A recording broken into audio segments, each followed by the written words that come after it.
इनकी पत्नी थी, आप मौके पर थे, कहाँ के निवासी हो आप? हम बिहार का निवासी हूँ, गया जिला। तो यहाँ आपके पास कोई सेफ्टी वगैरह नहीं है? इतना कोई बड़ा हादसा हो सेफ्टी गया, नहीं है, होटल के मालिक को तो पता ही नहीं है। मालिक नहीं है, फोरमैन था, विक्रम नाम है। हाँ, उसको हम लोग बहुत बोलते हैं कि खतरा से खाली है, फिर भी डांट कर काम में लेते हैं। चलो नीचे उतरो, ऐसे करो वैसे करो। दीवार फट गया, उसमें भी बोला गया उसको कि दीवार फट गया। हम लोग का न्याय मिलना चाहिए सर। मतलब आप बोले थे कि दीवार हाँ, फट गया, पर फिर भी कोई नहीं आपको डांटता है? हाँ, जो ये ठेकेदार है वो आपको डांटता है? ठेकेदार नहीं, फोरमैन है। फरमाइन है, दो ठो है, विक्रम सुपरवाइजर छोड़ रखा है ना ठेकेदार ने। अनिल है, एगो विक्रम है, वो जो जाति काम कराता।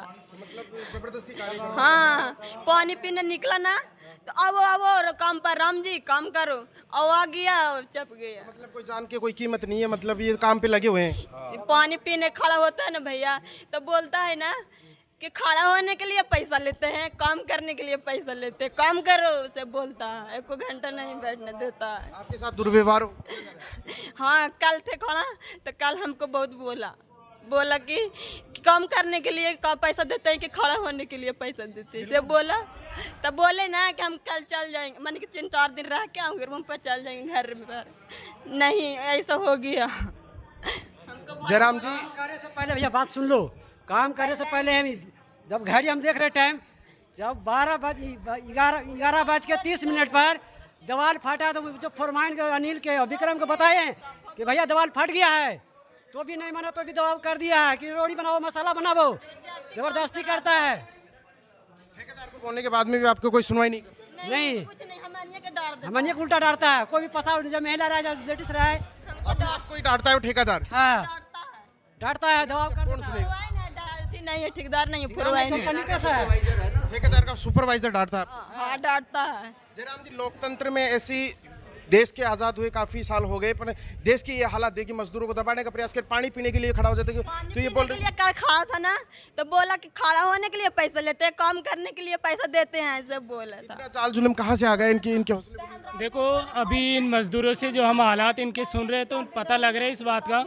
और बिल्कुल ये जिस प्रकार से बता रहे, तो ये तो तानाशाही है। जब मज़दूरों ने उनको पहले ये बता दिया कि दीवार फट रही है, मज़दूरों को ज़बरदस्ती उसके अंदर काम करने के लिए भेजा गया है, तो ये तो सीधी सी बात है कि हो सकता है कि उसकी कोई चाल हो कि मज़दूरों को दाब के मार दिया जाए, या हो सकता है इनकी मजदूरी खाने के चक्कर में कुछ ना कुछ तो ठेकेदार ने इसमें कोई ना कोई जो ठेकेदार बोला ना, ठेकेदार बोला फरमाइन कि कुछ नहीं है, होगा कुछ नहीं होगा, काम करो। ऐसे बोल रहे कि कुछ नहीं होगा? हाँ, बोला कि काम कुछ नहीं होगा, से बोला। और कच्चे दीवार है, मट्टी डलवा दिया, जैसे तुरंत भोर में डलाया, और मट्टी डलवा दिया, खाली था, चिरक गया, पानी भी डाल दिया, अनिल डाले पानी। अब जो ये अरावली पैलेस था, इसमें इतना बड़ा हादसा हुआ था कि आखिरकार जो मजदूर है वो चीख चीख कर, रो रो कर बुरा हाल है। आखिरकार इनका कौन बनेगा सहारा? आखिरकार इनके पास ना कोई सेफ्टी वगैरह था, आखिरकार इनका जिम्मेदार कौन बने थे? ग्रामीण थे, ग्रामीणों से बातचीत करते। जयराम जी, क्या कहेंगे? मौके पर आप भी पहुँचे हो और लेट से जेसीबी वगैरह पहुँची जाती है?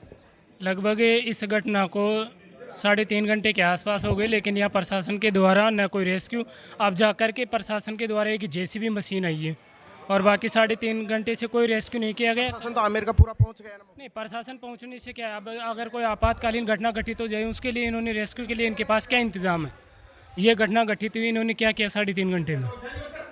मजदूरों के साथ इतना दुर्व्यवहार क्यों हुआ? ना कोई सेफ्टी वगैरह थी, और ग्रामीणों से बातचीत हुई तो बोल रहे हैं कि घटिया किस्म का माल मटेरियल लगाया जा रहा है। क्या उनकी जान का कोई वो मोल नहीं है? जो हालात हमने देखे हैं उस हिसाब से जो निर्माण सामग्री है वो बिल्कुल घटिया सामग्री है, और मज़दूरों के पास न कोई सेफ्टी सामग्री है, और न मज़दूरों के लिए यहाँ कोई रिकॉर्ड है, सब कुछ। और यहाँ का जो ठेकेदार है मज़दूरों का, वो भी नजर रहता है, होटल मालिक नजर रहता है, यहाँ से मैनेजर नजर रहता है। जब बातचीत हुई थी तो होटल के मालिक को तो पता ही नहीं है कि यहाँ इतना बड़ा हादसा हो गया। तो वो तो बैठे हैं, उनको क्या मतलब है? जो यहाँ मजदूर, जो गरीब परिवार के लोग बाहर के मजदूर क्या रो रो कर ऐसे चीख चीख कर रह जाएंगे? बिल्कुल चीख ही रहे हैं। 3.5 घंटे से हम देख रहे हैं, यहाँ 3.5 घंटे से लोग चीख ही रहे हैं।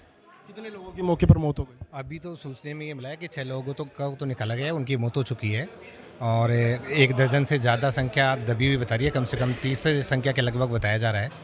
अभी देखा जाए तो जेसीबी जो चल रही है, इस जेसीबी से शायद समाधान बहुत मुश्किल से होगा, कि एक जेसीबी निकालने में इतना मलबा उठाएंगे तो 3-4 से घंटा और लग जाएगा। 3 घंटे से पहले से बड़ा सवाल तो ये उठता है कि बाहर के मजदूर थे, क्या मजदूरों की सेफ्टी ज़रूरी नहीं है? उनके पास कोई भी ऐसा प्रकार का कोई सेफ्टी सामान नहीं था जिससे बच सके, क्योंकि इतनी बड़ी निर्माण का कार्य। लगता तो ऐसा ही है, सेफ्टी कार्ड होता तो ये कहानी नहीं होती आज ऐसी। सेफ्टी कार्ड नहीं है, अभी इतने बड़ी संख्या में जैसे देखा जाए तो गहराई भी बहुत तगड़ी है, और उसमें बिना सेफ्टी कार्ड यदि 30 मजदूर काम कर रहे हैं तो उनके जान को तो खतरा तो पहले से ही था। और अभी आपको देखा है कि 3 घंटे से वो मजदूर दब रहे हैं अंदर। एक जेसीबी बुलाई गई है, प्रशासन का भी हमने देखा रवैया ठीक नहीं लग रहा।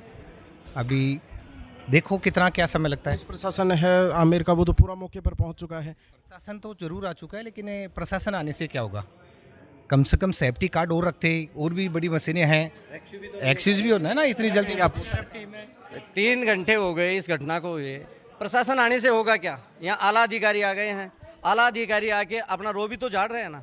यहाँ कौन सी रेस्क्यू टीम आई है? अभी तक कोई रेस्क्यू टीम नहीं आई है यहाँ। अब अगर किसी की मान लो कोई दबा हुआ है और उसके कोई चांसेज बन रहे हैं जिंदा रहने के, तो वो तो दिन पे हर मिनट में उसके ख़त्म हो रहे हैं।